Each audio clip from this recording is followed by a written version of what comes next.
El tema de estudio del día de hoy es la reproducción sexual en las plantas. Muchas veces miramos las plantas y por ser estáticas se puede pensar que carecen de vida. En ese caso, importante es conocer que las plantas, además de ser seres vivos, cumplen una función importante en la vida de los animales y del ser humano, tanto para respirar como para alimentarse. A medida en que se reconozca la importancia de las plantas para la vida y se identifiquen como seres vivos, se puede ir comprendiendo la necesidad de cuidarlas y conservarlas.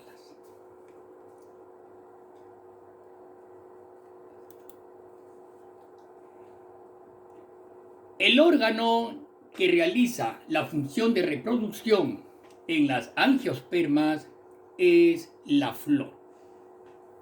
La reproducción sexual ocurre en las flores de las plantas cuando se unen una célula sexual masculina con una célula sexual femenina.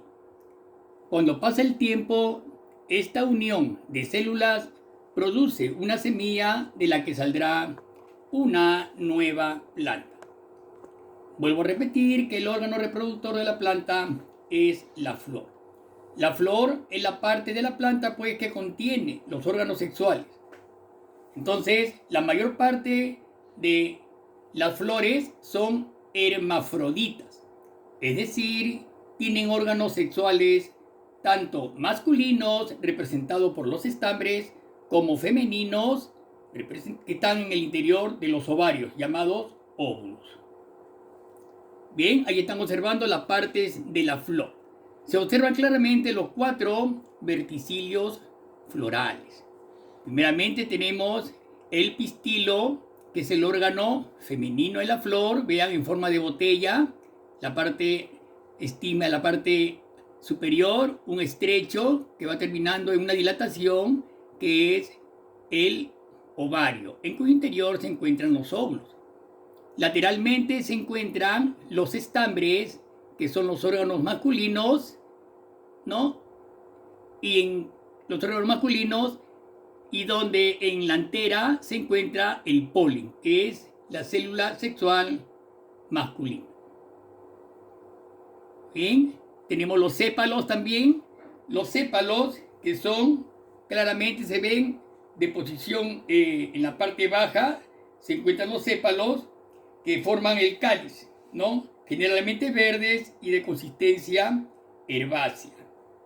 Y los pétalos, ¿no? Que es la corola, que se compone, son los pétalos, son las partes vistosas de la planta. Justamente son vistosas para atraer a los insectos y poder realizar, y que ellos pues puedan realizar la polinización más adelante. Bien, empezamos con el primer verticilio floral, que es el pistilo. El pistilo es el órgano femenino. Vean cómo la forma que tiene. A la derecha tiene forma de botella, ¿no? Y se distinguen en él 3 partes básicas, que son el ovario, el estilo y el estigma. Vean el estigma, que contiene una sustancia pegajosa, justamente para cuando desciende el polen puedan adherirse a esa sustancia. Luego viene el estrecho, llamado estilo, y la dilatación, que es el ovario, donde se van a encontrar los óvulos. A la izquierda también lo tenemos más claramente, haciéndole un corte vertical, vean, al pistilo encontramos, vean claramente el polen, cómo se desprende, forman un tubo polínico estrecho, pasan al embrión, donde se encuentran los óvulos, ¿ya? Muy importante que sepa que dentro del ovario se encuentran los óvulos. Bien, el segundo verticilio son los estambres. Los estambres son los órganos masculinos. Están formados por un filamento que sostiene a las anteras. Dentro de las anteras se forman los granos de polen que son las células masculinas. Vean, el estambre es el órgano masculino, la antera, en cuyo interior se encuentran los granos de polen, un filamento alargado y una base. Este es el órgano masculino. No olvidemos los estambres. El tercer, cáliz o sépalo. El cáliz o sépalo está formado por hojitas verdes, herbáceas. Miren la parte inferior, en toda flor casi vamos a encontrar los sépalos. ¿Ya? Los sépalos, que se denomina también cáliz, por la forma que tiene.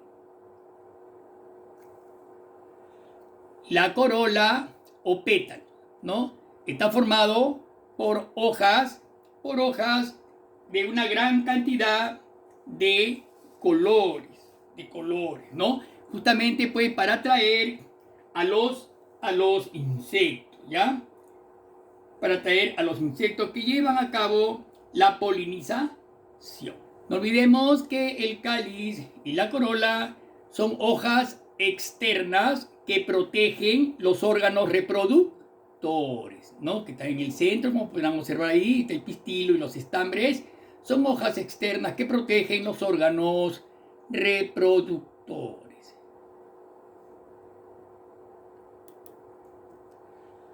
El proceso de la reproducción es llamado polinización. La polinización es el paso del polen desde unas flores hasta otras, dispersándose por el aire. Cuando estos granos de polen se unen con los óvulos de una flor, pueden nacer nuevas plantas. Cuando la flor está en plena madurez, las anteras de sus estambres producen granos de polen que son los gametos masculinos.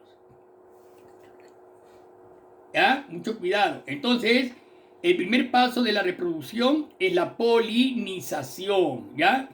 ¿Qué es la polinización entonces? Es el transporte de los granos de polen desde los estambres hasta el pistilo o gineceo.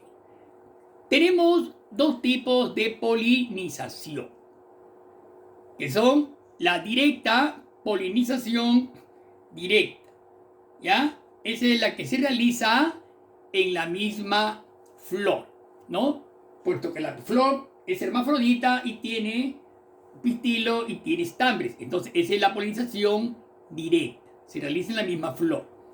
Y la polinización cruzada es la que realizan los insectos, la realiza el viento, algunos pájaros. Entonces, ese es un tipo de polinización cruzada. Ahí tenemos, por ejemplo, vean, la polinización directa. ¿Ven? Vean ustedes cómo se realiza. Ahí está la antera, a su lado derecho, está la flor a la izquierda y la antera está eliminando sus granos de polen, ¿no? Que van a caer al estigma del pistilo y van a ingresar al ovario. A la derecha tenemos, ahí están los granos de polen, como al llegar al estigma, los granos de polen se van a hinchar, se van a dilatar. El citoplasma del polen va a abrir un tubo polínico por el cual van a ingresar los anterozoides, ¿no? Entonces, los anterozoides van a ingresar por el tubo polínico para unirse al óvulo, ¿ya? Mucho cuidado, ¿ya? El anterozoide, pues, es el gameto masculino. Ahí está claramente a la derecha, ¿no? El polen, el tubo polínico se forma, bajan los anterozoides, cómo se unen al óvulo, vean, dentro del ovario está el óvulo para formar el fruto más adelante, ¿no es cierto? Ahí está, claramente, ¿ya? Ese es un tipo de polinización directa.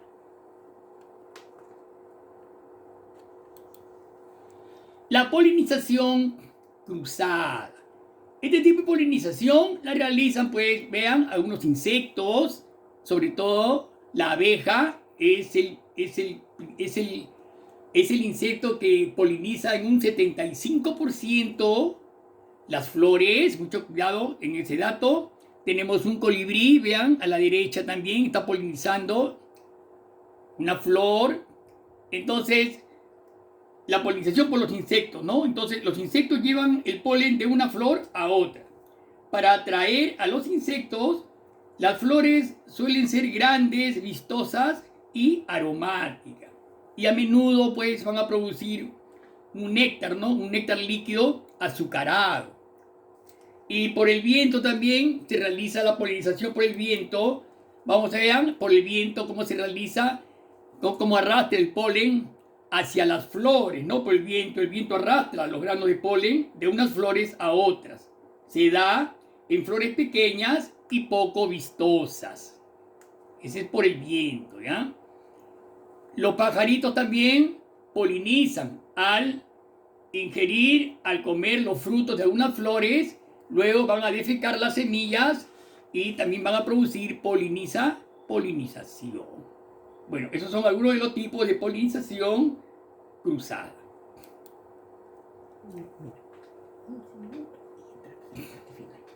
Bien, alumno. Entonces, mucho cuidado con los 4 verticillos florales que acabamos de anunciar.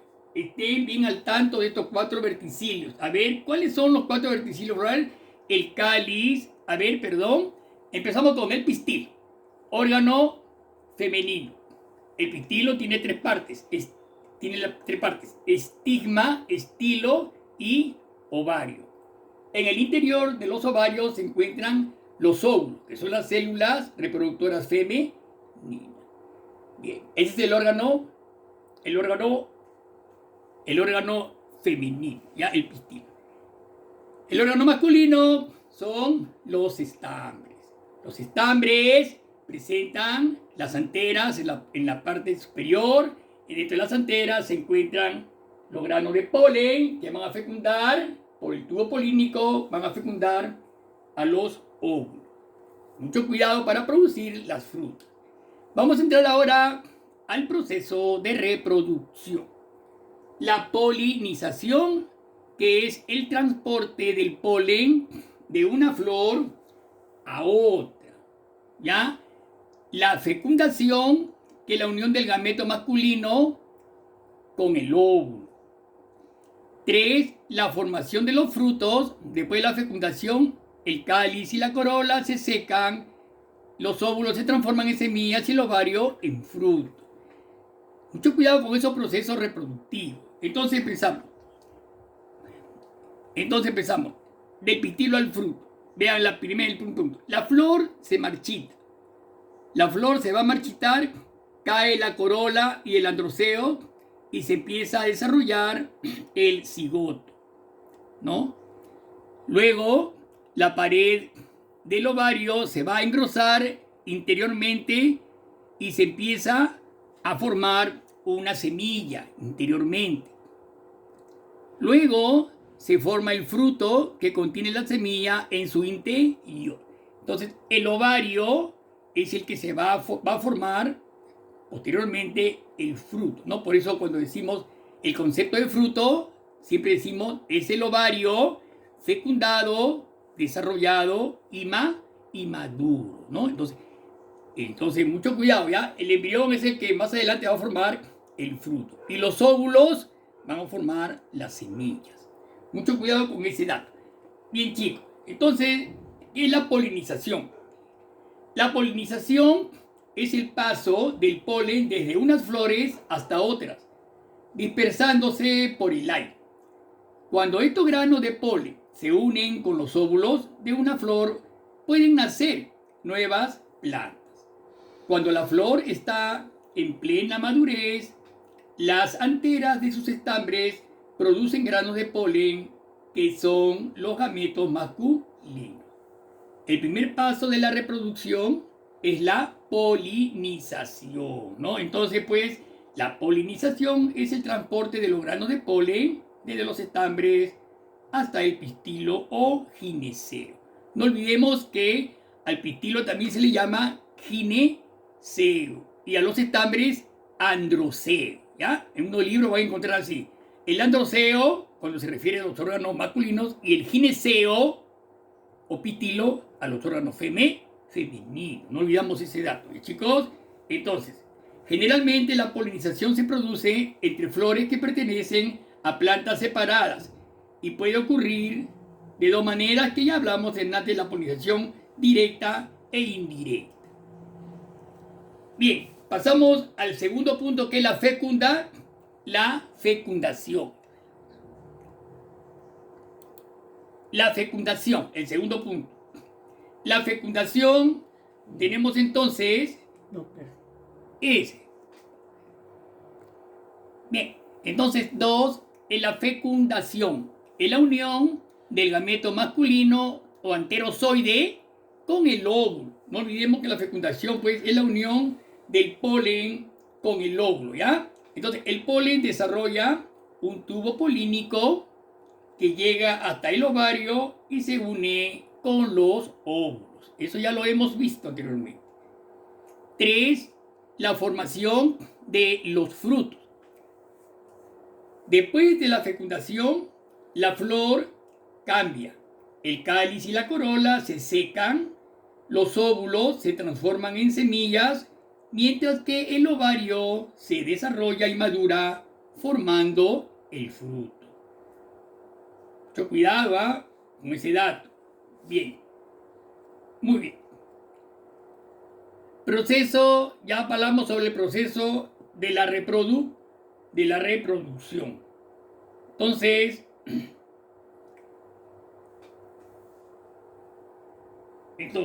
pasamos pues entonces ahora a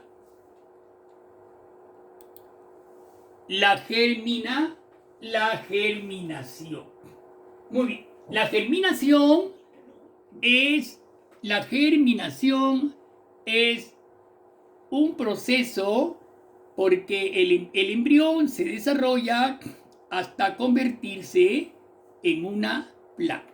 La germinación, pues alumno, proviene de germinar. Una flor, una semilla va a germinar, vean el proceso en el dibujo, ¿no? Es un proceso mediante el cual un embrión, que está el primer, vean a la izquierda, está señalando el puntero, es un embrión, ¿ya?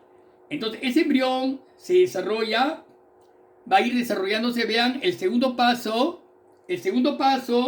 cómo va a dar lugar a una radícula,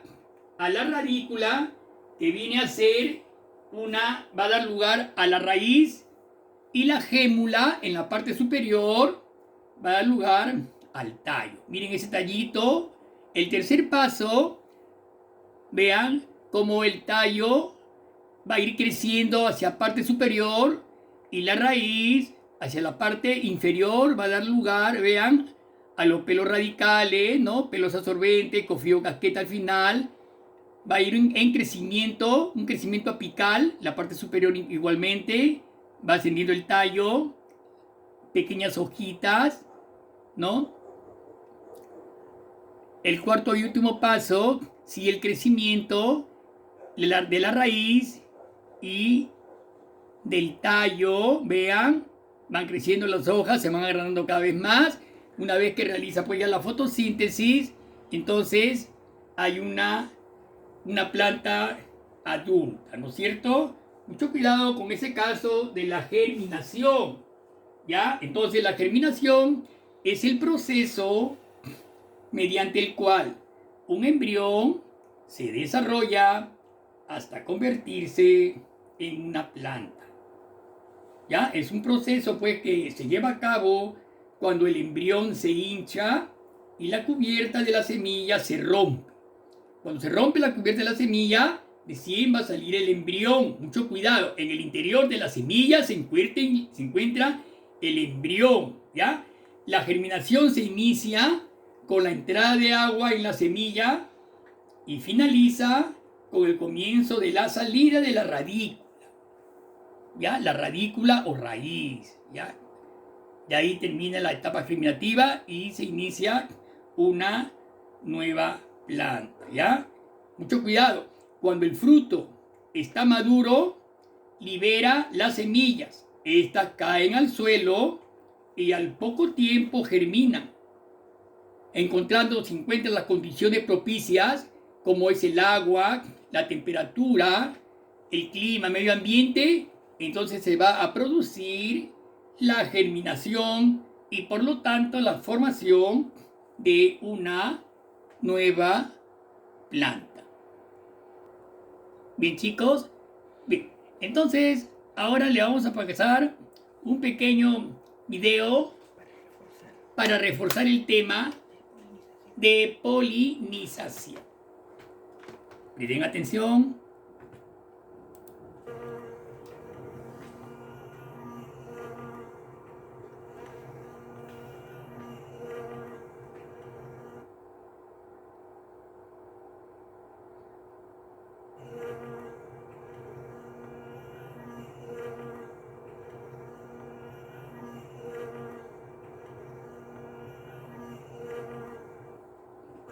La polinización es el proceso de transferencia del polen desde los estambres hasta el estigma o parte receptiva de las flores en las angiospermas, donde germina y fecunda los óvulos de la flor, haciendo posible la producción de semillas y frutos. El transporte del polen lo pueden realizar diferentes agentes que son llamados vectores de polinización. Los vectores de polinización pueden ser tanto bióticos, como aves, insectos, murciélagos, etc., como abióticos, por ejemplo agua o viento. Existe una gran variedad de vectores bióticos, entre ellos los himenópteros, abejorros, abejas y avispas, lepidópteros, mariposas y polillas, y dípteros, moscas, así como colibríes,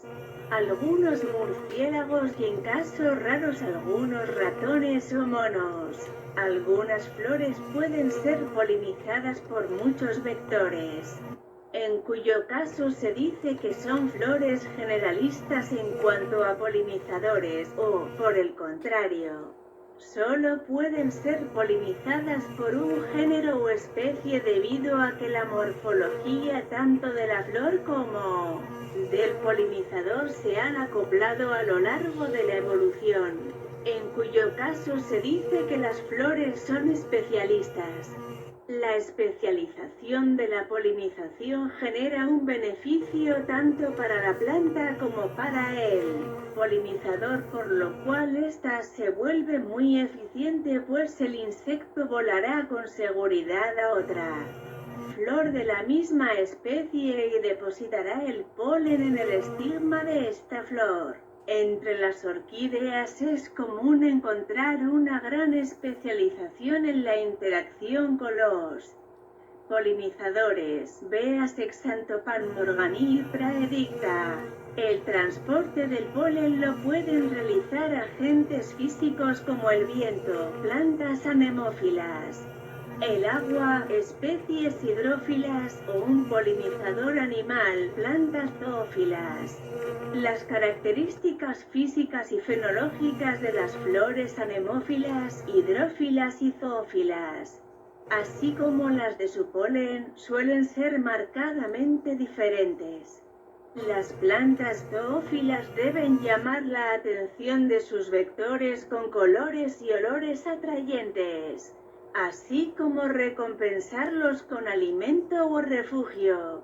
Diferentes tipos de polinizadores requieren diferentes tipos de atractivos. Así las flores zoófilas han evolucionado y se han diversificado en una gran variedad de tipos, los cuales pueden agruparse en síndromes florales. La belleza visual característicamente asociada a las flores es el efecto de su coevolución con insectos u otros animales polinizadores. En los casos en que la polinización se produce como resultado de relaciones planta-animal, estas relaciones son predominantemente de tipo mutualista, es decir, relaciones en que ambos participantes se benefician, a diferencia de las relaciones obligatorias propiamente simbióticas que existen en la naturaleza. Las relaciones de polinización son prácticamente siempre facultativas u opcionales y muy flexibles. La desaparición de un polinizador o planta no acarrea necesariamente la extinción del otro participante en la interacción, ya que cada uno de ellos posee alternativas, otras fuentes de alimento en el caso del animal, u otras especies de polinizadores en el caso de la planta. Existen algunos casos sumamente interesantes de relaciones simbióticas entre un polinizador y una especie de plantas, tales como la avispa de los higos y la polilla de la yuca. Los fósiles más antiguos que muestran polinización son plantas espermatofitas del Carbonífero tardío. Algunas gimnospermas del período Triásico ya presentan señales de polinización biótica, o sea por animales, en que los granos fosilizados tienen algunas de las características de granos de polen que son llevados por agentes polinizadores en el presente. Además, el contenido intestinal, las piezas bucales y estructura de las alas de ciertos escarabajos y moscas sugieren que deben haber actuado como polinizadores. Los primeros síndromes florales de polinización surgieron entonces. La asociación entre escarabajos y angiospermas en el Cretácico temprano llevó a radiaciones evolutivas tanto de unos como de otros en el Cretácico tardío. La evolución de los nectarios u órganos productores de néctar señalan el comienzo de un mutualismo entre insectos himenópteros y angiospermas.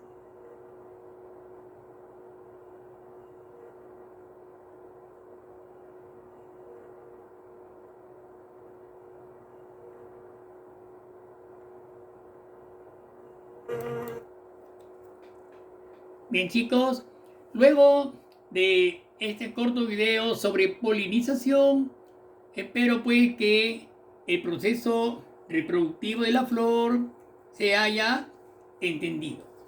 Bien, las preguntas, van a estar las actividades en la plataforma. Observen la plataforma y traten de desarrollar pues sus actividades lo más antes posible. Será hasta la próxima clase. Hasta luego.